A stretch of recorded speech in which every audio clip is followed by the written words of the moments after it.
Finding business data manually can take hours. But with TinyTables Discover Businesses, you can generate structured business datasets automatically within seconds. Let me show you how that works. Inside TinyTables, I'll open Discover Businesses.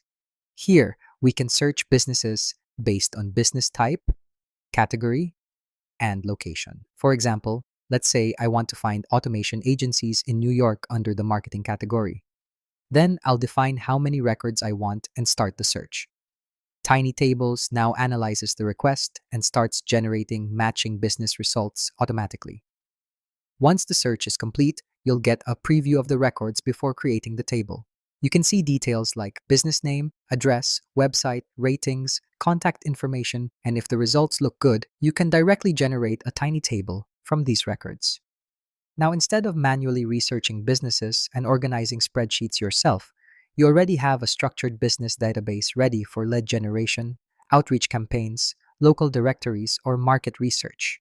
And once the table is generated, the records may take a few seconds to fully populate depending on the number of results requested. And honestly, all it takes is a tiny command.